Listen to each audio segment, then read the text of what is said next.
Welcome to Face to Face. This is a show about change and about what's next. It's a show that wants to ask questions, peel back the layers of our average everyday experience, and go beyond scratching the surface. We interview amazing people with incredible ideas and stories who have done wild, weird, and wonderful things. Remember that imagination shared creates collaboration, and collaboration creates community, and community inspires social change. I'm David Peck, and this is Face to Face.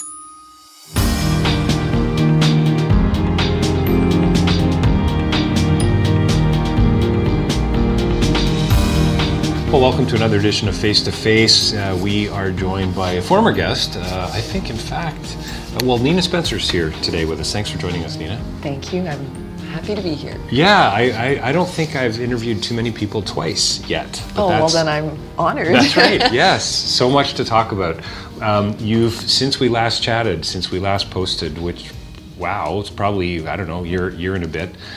You have climbed Kilimanjaro, or had you already climbed? I had already climbed Kilimanjaro, but I climbed it again through the challenge and the task of writing the book about it. Oh, very good. So yeah. It was like climbing it twice. Yeah, so A Time to Creep, A Time to Soar, and I've heard the title before, and maybe that's just because of our friendship and some of the things that we've talked about along the way, but I think at the time when we did do the interview, you had already the title in mind. You'd probably already started writing the book, I would imagine. Yes, yeah. Yes. I started writing the book shortly after I returned. My summit day was January 26, 2011.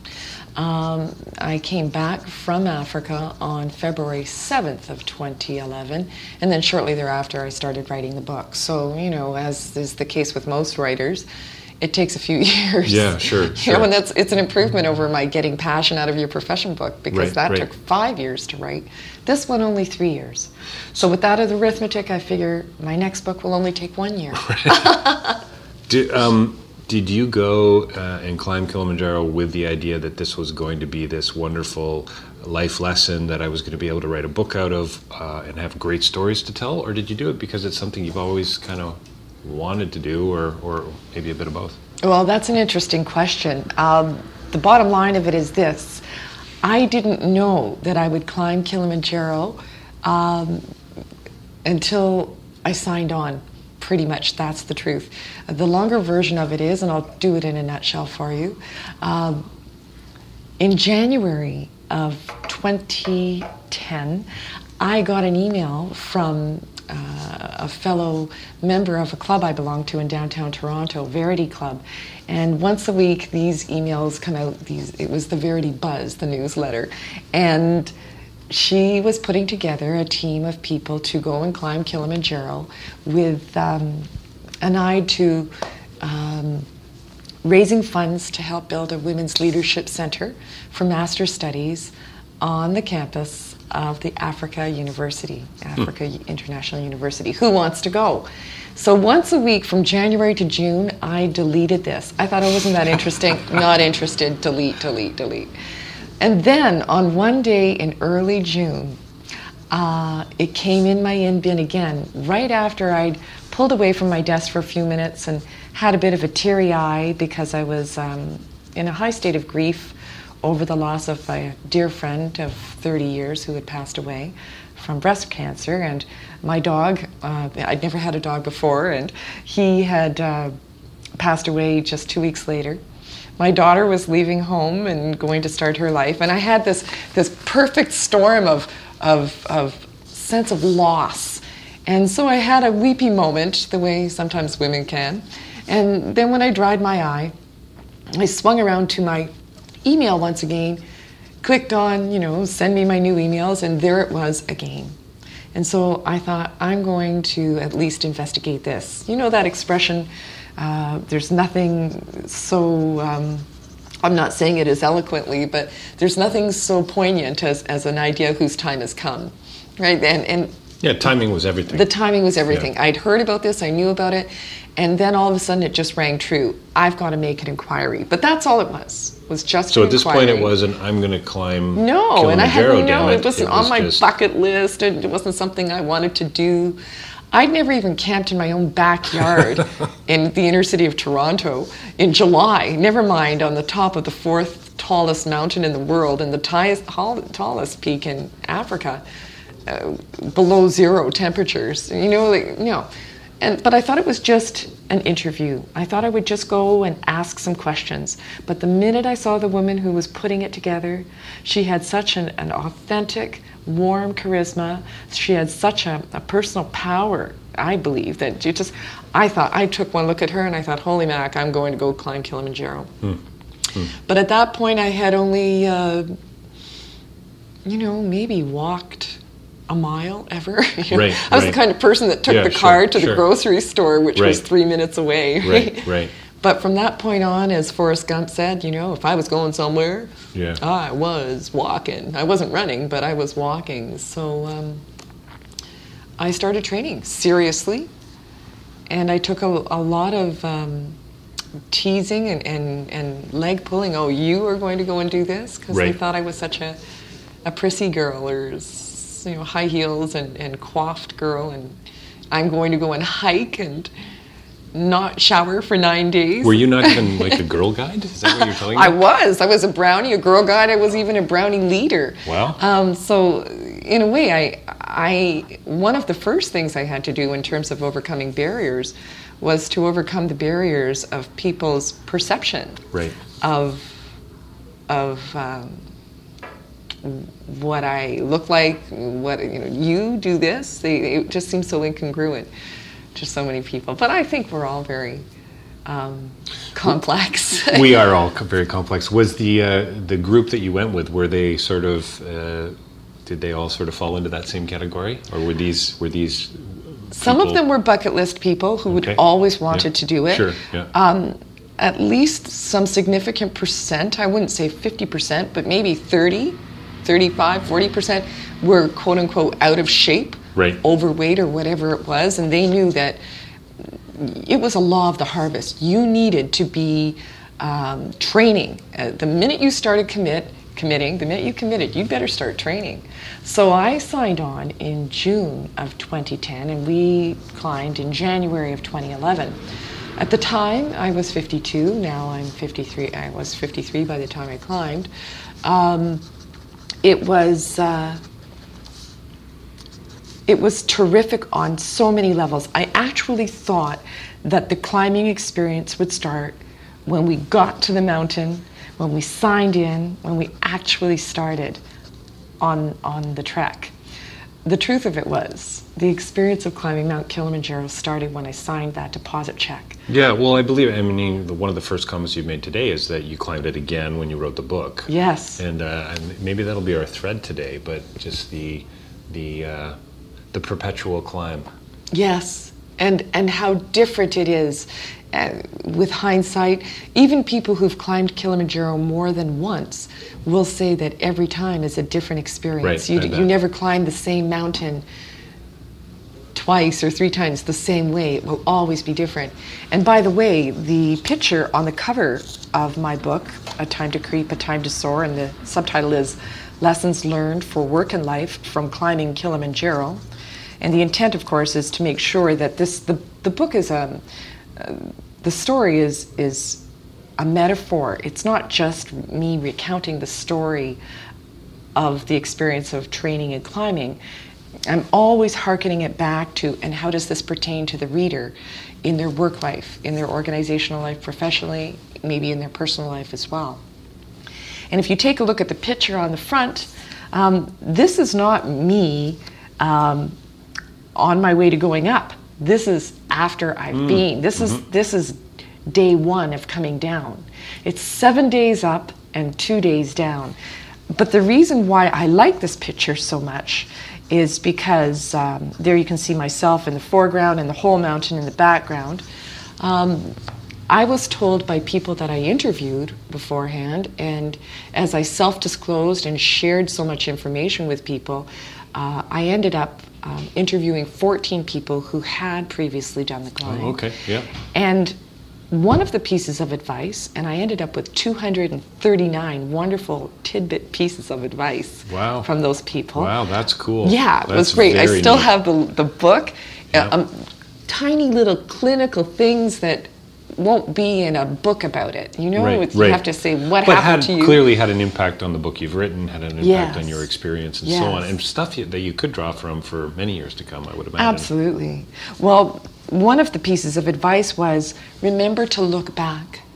You were so busy looking up at it, and you summit, then you come down and turn around and look back and see what you've done, because the views on the way down, as you turn around and periodically look back, are different than the views going up. Oh yeah, for sure. And so that's what this picture on the cover is. It's a view of looking back and seeing, wow-wee. And yet walking forward. And yet walking forward. I occasionally we live in a kind of a narrow higher house, and every now and then I'll grab the paper or a book, and I will sit the opposite way on our couch and face kind of our kitchen. It's a little bit open-like environment.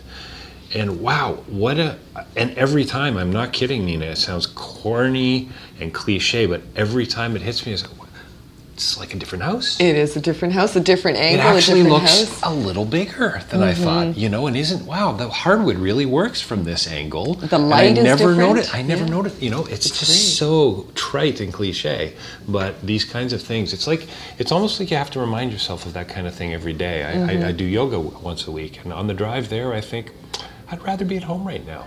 But that drive home, wow, am I ever glad that I went. You just have to constantly remind yourself that it's not just about doing good, but this is about the work. Anyway, doesn't the Buddhist say put a smiling face on your ceiling?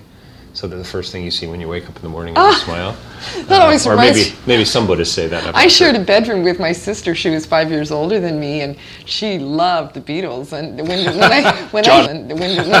John Lennon was on her ceiling? No, I had Paul McCartney on my ceiling. We had all the Beatles right on the ceiling. That's what we saw when we woke up. I wonder what the Dalai Lama would have to say about that. I don't know, but it was... well, that's good. I mean, I think this idea of looking back is huge. Incrementally, I think it's huge. I mean, it's a comment on measurement. It's where from and to, and where were we 2 years ago and 2 days ago, and so on. And it's so often we get focused on the to-do list. Well, we just don't have time to do anything else. That's so true. And talking about not having time, here's another metaphor I think that people can relate to as well. When you commit to a big project that has an end goal, it has an end date, a delivery date, if you will, and you are 7 months out, there is the law of the harvest. You do need to do the preparatory work, because you can't get in shape in 1 week. You must do certain things at certain times. Otherwise, you're setting yourself up for failure. And some people did fail because they did not take it seriously, and they were pulled off the mountain after 3 days because of endurance issues, or even learning how to train yourself to deal with altitude. Sometimes the body will have its way no matter how much you train. There are some things that you can do, though, to maximally increase the probability of successfully dealing with lack of oxygen because of high altitude. And some of that, you won't get high altitude problems in Ontario, but just some of that law of the harvest stuff is training ahead of time. So the minute I said yes, as I mentioned just a few minutes ago, I started walking absolutely everywhere. In the first week, I managed to log 19K of practice. Wow. By several weeks in, and for the rest of the 7 months of training, I was doing 30 to 40K a week. I was going up to Algonquin Park every second weekend. And up until that point, in my mind, Algonquin Park was this back of beyond hinterland that was too far to go to. Yeah, sure. For just an up and down. Well, most of the time, at least, I slept overnight one night. But really, from Greater Toronto area, it's only 2.5 hours. And you can get there 2 hours and 40 minutes maybe. And then you do the most serious trail, the hardest trail. Takes about 4 to 6 hours to do. In the end, I was able to do it in 4 hours. In the beginning, it was 5.5. Sure. Yeah. But doing that kind of practice, all those steps that you need to do. Yeah. Well, I'm just thinking of steps and baby steps and incrementalism and little things. 4 hours, how many steps is that? You don't get there without one foot in front of the other. All That's these right. these sort of trite cliches and so on. That's something I wouldn't mind asking you about. How do you not turn an experience like this into something cliche? You know, because there are so many potential lessons coming out of this. There are so many sort of phrases you could come up with. You know, like don't forget to look back. I mean, it's a phrase, it's a cliche, and it isn't a cliche yet. Well, you know I guess cliches come from truths in the beginning, they do. and it's such truths that are so universal and timeless and die hard that everyone's heard them. But you know, a flower is beautiful, and stopping to smell the flowers is a cliche as any.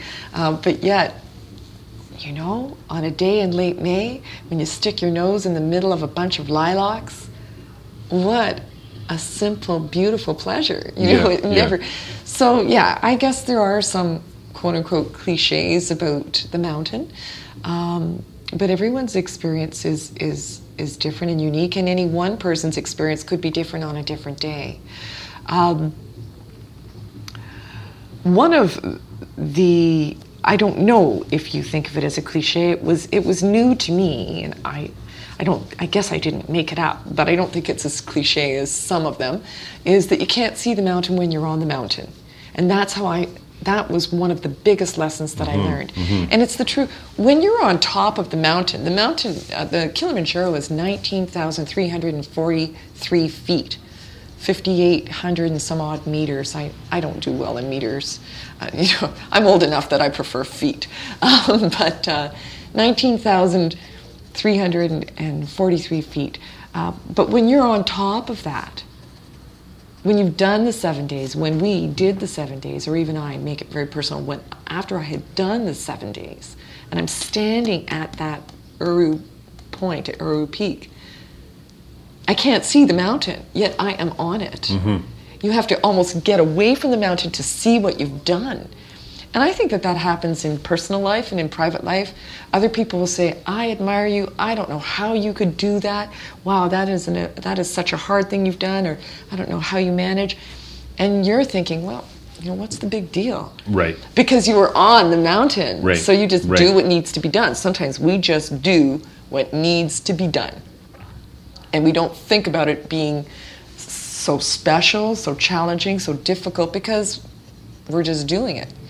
Sometimes I think about kids who are in grade 8 or even younger, grade 6, being intimidated if they even start to think about university, or even for that matter, high school. But when you're in grade 8, grade 9 is just the next step.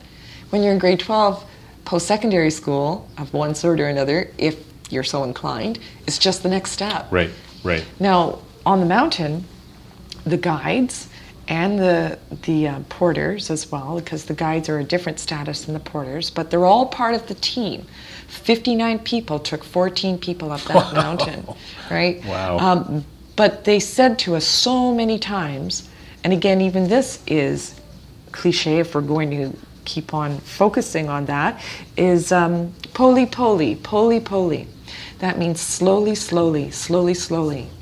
It's the journey of 1,000 miles begins with a, single step. Yeah. And that was the bold-faced truth of it. That was for just you. it. Do you think for you? I want to talk about your support mechanisms that maybe you had when you were training about the 59 people that took 14 people up and so on. I'd love to hear some more about that. The team around you, the community around you, the tools around you, etc., and how that plays out day to day in our own lives, corporately and relationally, and so on. Let's go back to your the opening story about the emails that you were deleting. Oh yes, on a regular basis. Everybody loves that story. So clearly, right? You weren't interested in the first step. Well, I thought it was interesting, but I didn't. Every 1,000-mile journey starts with the first step. You didn't even get to the step. You just delete. I could hear the. Well, I could hear the button. You know how Thomas Edison said that creating the light bulb was a 10,000-step procedure. Yes. And right, and that 999 of them were failures. Yeah. I've never thought about this until this very moment as I speak with you. But if I want to broaden my definition of where the journey began, the whole of the journey began the very first day I opened the very first email in January and said, oh, isn't that nice, not interested, delete. So that's when the seed was planted, sort of. Truly, because up until that point, it wasn't part of my conscious awareness at all. I wasn't aware of it. I wasn't thinking about it. Kilimanjaro wasn't a word that I said every day. I didn't know how to spell it. Bless my heart. Or I didn't even know where Tanzania was. I didn't know Kilimanjaro was in Tanzania. Why not know that, you know? But... your immediate thought was of an old Monty Python skit. Do you remember that? There was this crazy old Monty Python skit where I forget who, I think it was John Cleese and Eric Idle, and they're going to go build a bridge between the two peaks of Kilimanjaro. Oh, yes. And the whole skit is the one guy who's leading the expedition, leading the expedition, convincing the other guy, no, there is only one peak. Well, actually, that's not true. There are two peaks. Mowenzi Peak is Could you build a bridge between them? No. I don't think so. If they can build a bridge from Nova Scotia to PEI, I suppose, yes, they can. They probably can. Somebody probably could engineer it, yeah. But Mowenzi is unscalable. Oh, I see, okay. You can't do Mowenzi Peak. Yeah. Right? Well, it's interesting. Up until recently, Kilimanjaro, I would have thought, was pretty unscalable as well. I mean, and yet I found that Everest, in a way, is an easier mountain to climb, is it not?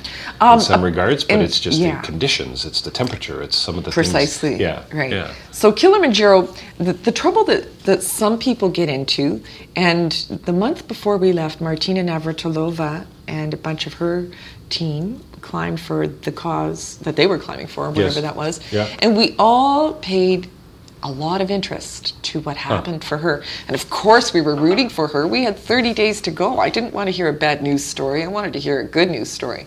I have a friend who just got back from Everest. Yes. They didn't go all the way up, but they got... And days before were the team that were lost. You don't want to know that. Yeah. So you almost want to put yourself in a bubble and not listen. But Martina was pulled off the mountain by day 3. Huh. The trouble is, if you research her climbing experience, you will come across interviews and articles where she said that she had kind of hoped that it wouldn't have been such a big public spectacle because she was afraid to fail because it would be on the world stage, famous person and so on. Yeah. So there was that aspect. But she said that she was confident that she was in good shape. And she was quoted as saying, after all, it is just a basic hike. That's right. First of all, famous last words. And secondly, too many people, in my opinion, have thought of Kilimanjaro as just a basic hike.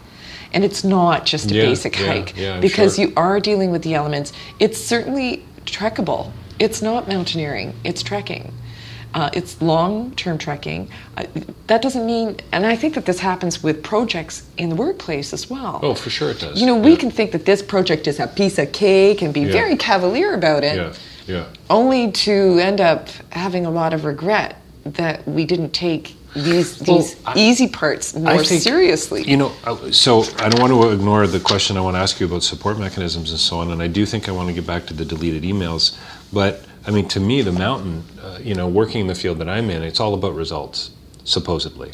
It's all about impact and long-term efficacy and so on, and what's the return on investment. So if we're going to give you $100,000 to do a agricultural sustainability project in Laos, tell me what you're going to do with that. Give me some immediate, But I think there's something really troubling about that presupposition, and that is that long-term change can occur in 6 or 12 months. So if we were to see this development issue or initiatives that we're involved in as mountainous, not that they can't be scaled or that they can't be tracked or that they can't be walked, but what are all those other things that go into play? So if we accepted that metaphor, maybe we'd be in a bit of a better place. I mean, I think donors and corporations, frankly, are working from a lot of shoddy assumptions. Would you say that's fair? Oh, I think that's fair, and even never mind whole corporations and so on, teams within those corporations, right? Just bring it down to a more micro level instead of the macro level. So tell me a little bit about your the team you had around you. Maybe not, talk about the team that you took up the mountain, but about your family, friends, those that supported you along the way, encouraged you. Well, I'm very lucky to have a husband who cheerleads anything I do. There are spouses out there who would say, "Don't do it. Oh my God, what do you tell you? You're crazy." But my husband is always the kind that whatever I say I'm up to, it's go, Nina, go, Nina, go. So I think you asked way earlier, did I do this with the intent of writing a book and then developing it into my next conference keynote? And the answer is no. You know, for me, it was intuitive. It was, I was feeling stuck. I was feeling glum. I was feeling the acute pain of loss of loved ones and transition in my life and so on. And for me, it was about that. And then it was afterwards, as I settled into the realization that I was doing it, that I was going to do it, that I started to realize, yeah, I could write about this. Maybe this would make a great keynote topic. Maybe people would be very interested. And especially if I can keep gleaning lessons from the mountain and bringing it groundedly into the workplace. So that was secondary. That wasn't my primary or my first intent. But my husband, my daughter, very supportive, they believed I could do it. I had some people in my professional circle and some friends who said things like, Is this a bucket list thing for you? Is this something bucket list? If it's a bucket list, then I can get behind it for you. But if not, why do you want to do this, Nina? People die on that mountain every year. Why do you want to do it? So there was that.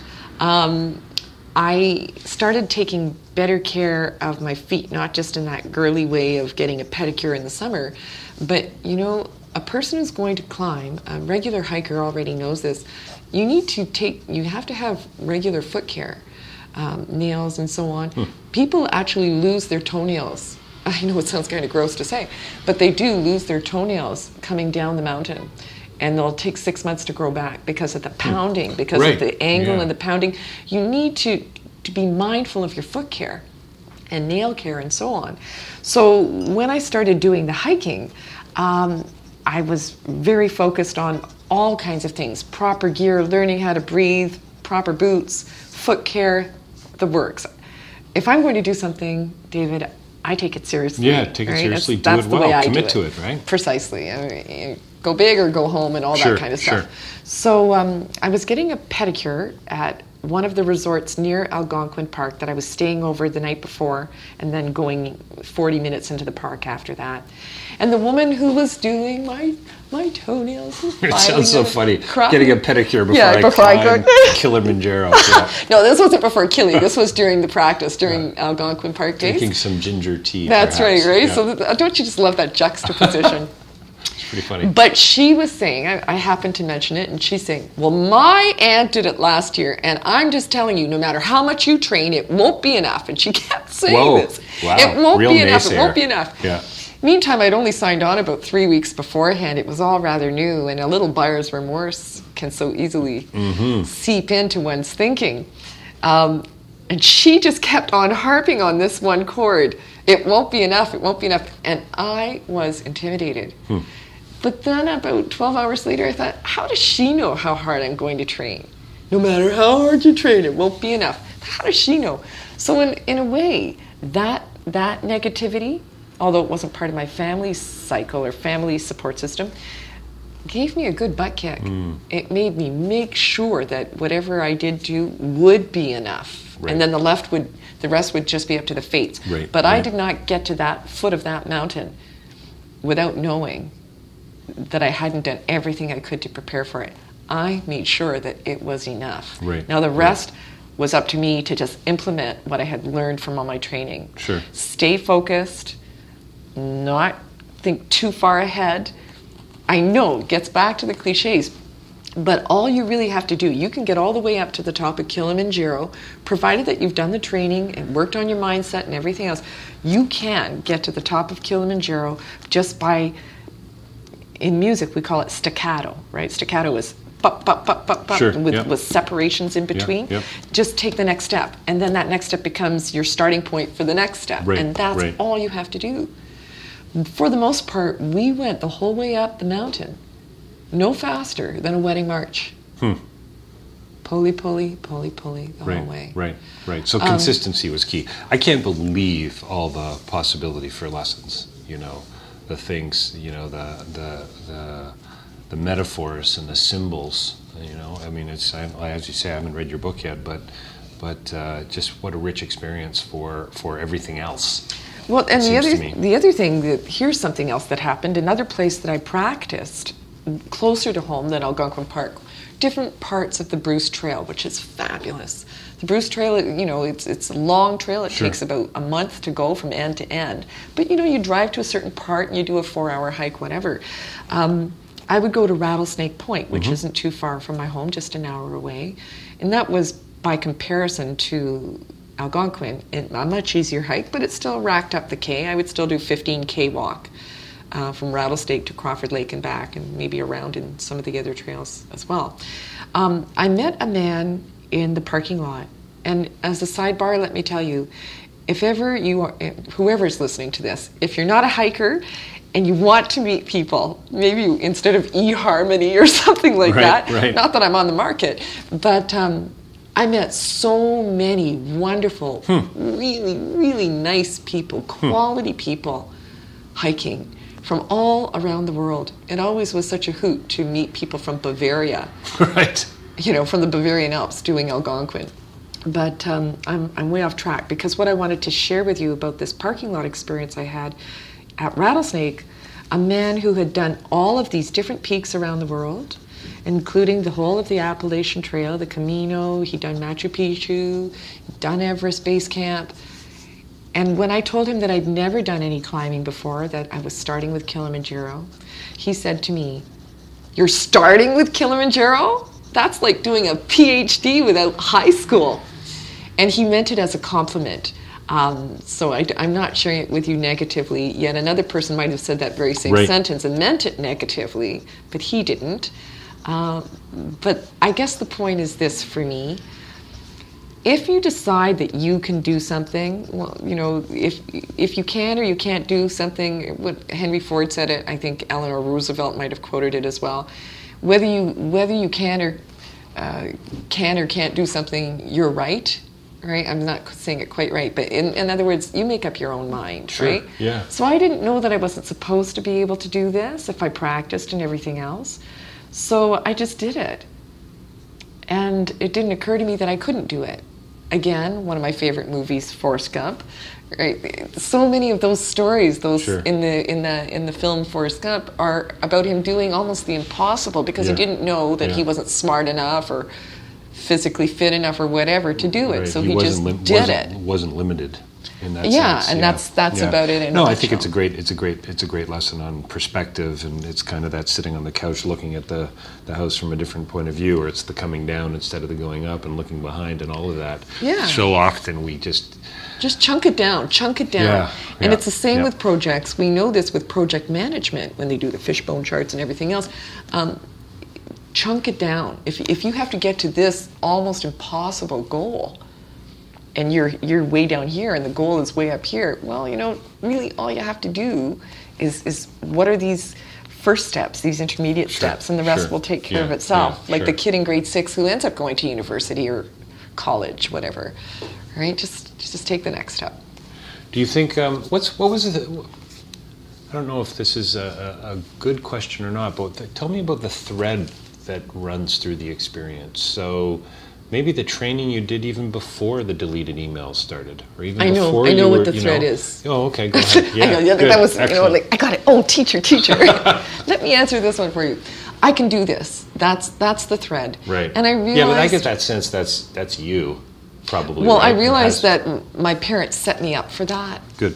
Yeah. I did. I realized that, and I guess I always knew it, but this opportunity helped me to realize that my parents' default position was always yes rather than no. Mommy, can I do this? Daddy, can I do that? They always found a way to say yes rather than no, and that was a parental style, a mothering style that I emulated. You know, unless there was a really honest to goodness reason why to say no, I didn't want my default style of parenting to be no. Right? And some parents are like that. Oh, no is totally. always the first word out of their mouth. No is always the first word, or because I said so. Yeah. Is the other classic, which I have to say, so far after 8 years, I haven't said once. Yeah. But I'm sure it's coming. Well, I mean, sometimes it is because you said so, and sometimes it really has to be no. Yeah. But just as long as it's not your knee-jerk automatic answer, can I sleep over at a friend's house? No. You know, like, well, if it's no, well, why not? Yeah, and let's work it out. Let's work out. Why am I really saying no? Maybe there's a real good reason. You don't like their family, you don't trust their whatever. but not just because. Yeah, yeah. So one of the biggest things that I got out of Kilimanjaro, if it's at all credible to do, you can't jump off the CN Tower without a parachute and live, but if it's at all credible and reasonable to do, if it's a SMART goal, to use that acronym, which I think is brilliant, specific, by the way. Yeah, measurable, achievable, realistic, timely. If it's an SMART goal, then you can do this. You just have to decide, are you willing to put in the time, the money, the perseverance, the patience, the commitment, the discipline, all of those words, but they're all required. All of those behaviors and attitudes are required. So I want to ask you about creeping. Your book's titled "A Time to Creep, A Time to Soar." A time to soar is in bigger font than a time to creep. Yeah, because and that's a Helen Keller quote, and I've used that to start my book.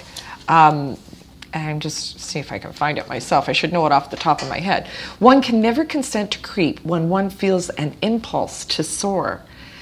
And although I've opened up with that quote, and then I go to refute it, because you do have to be content to creep when it's time to creep. That's the preparatory work. That's the preparation work. So is that the perspiration? Is creeping the perspiration? Well, there's perspiration in the soaring part too, but actually when you're on top, you can just open up your arms and it'll all melt away. Right. But sure, the creeping time is longer than the soaring time, but the soaring time perhaps will be more memorable. It's almost like a woman in labor and then she has her babe in arms afterwards, right? Now, does creeping for you refer to, is it just a physical distinction, or is it also kind of an emotional distinction as well? It's the creep and crawl. It's the emotional evolution as well, and the creep and crawl, the slowly. But definitely what needs to happen first, you know what, another metaphor is you have to walk before you can run. Yeah, sure, yep. And you have to creep before you can soar. Yeah, that's a good analogy. I don't know what percentage of people, I actually heard about this, where a woman did not know she was going to climb Kilimanjaro, and her husband thought that he would surprise her, packed her bags and everything, did everything for her, and then when they got to Africa, he said, "We're going to climb Kilimanjaro." Right? And I'm thinking, but that's not setting her up for success. And I don't know if she did succeed or not, but if she did, I guarantee you that her experience was much more arduous than it would have otherwise been. Right. If she had psychologically prepared, physiologically prepared, physically prepared, including hypoxic training, which I took a week beforehand with an Olympic style coach, learning how to exercise while oxygen is being taken away from you. Yeah. And would you say you're a better person because of the experience? Yeah. Yeah? There isn't a day that goes by now, David, and I know that I was a confident person beforehand, but there isn't a day that goes by, not a day, and I'm getting it's over 3 years now, where I don't remember what I did. Yeah, I bet. I was in Kenya, Eldoret, small town, in '89 for 4 weeks, and that's kind of the same thing for me. There's not a day that goes by where there's not another experience that's kind of connected to it in some way that reminds me of it, or it's that's definitely a thread for me. That's for sure. I was. Looks like you're looking for a quote. Yeah, I was. Something going on in Toronto too, apparently. Yeah. I'm not quite sure. Right out the window there. Yeah. They're not. I'm going to have to paraphrase it because I can't remember it word for word. But the quote was, you go up the mountain, you're on the mountain. You can't stay on top of the mountain. That's not where life is. Sure. Yeah. But the value of having gone up there is. Now let me dial it back. When you've not gone up the mountain and you look up the mountain, you don't know what's up there. And then you go up the mountain, you see what's up there, but you can't stay up there, then you come back. But the difference now is this. Right. You know what it was to be there. Sure. And even though you don't live up there, and you might not think about it moment by moment, you walk around with that in your heart. You know what it was to be up there. And that changes the way you deal with so many things. Any kinds of barriers, things with which, you know, that you have to overcome. And I'm not thinking of the right word isn't coming to mind, but you know what I'm Well, and also getting at. I do, and also great experiences as well, right? From the other side, great books that you might read, great films that you enjoy the experience. You know, well, mountaintop experience. You know, it's an epiphany, right? That's why we have them, or why they're there, and why the world has provided, the cosmos has provided them for us. But you can't stay with a great book, and you're not going to feel the same way. But you're now a different person, and hopefully, we trust that you indwell some of the particulars that come out of that book and some of the experiences and the stories. And I think what's so cool about this kind of thing is, I bet you there's all kinds of stuff that's going to bubble to the surface for you in the next 5, 10, 15 years. It'll keep happening. Holy cow, look at that, you know, and you can't have a rich life and not have it kind of, oh wow, sorry for this sort of free market analogy, but, you know, pay dividends down the road, right? Yeah. The financial analogy, but it's, yeah, no, I think it's great. Well, listen, lunch has literally arrived, so let's enjoy that, and thank you for joining us today, Nina. Time to Creep, Time to Soar. It's available on Nina's website, I'm imagining, and probably other places too, but ninaspencer.com, that's NINASPENCER.com. Had a great time chatting with you today, and we'll talk again about Kilimanjaro, because we I want to hear more about the pedicure, I think. It's really important. Foot health, you know, any podiatrist will tell you so, but foot health is really important. If you're going to be a serious hiker, you know, you better cut those toes. Wow, talk about a metaphor, right? The sole, the foot, the foundation. And, you're absolutely right. I never thought of that. You buy a crummy pair of shoes, and you know within minutes. You know within minutes, right? You're done. You're only as good as your equipment. Yeah. Right? You may be better, but you can only be as good in your performance as your equipment, right? Lessons Learned for Work and Life from Climbing Kilimanjaro. That's the subtitle of Nina's new book, ninaspencer.com. Thanks again for joining us today. Thanks, David.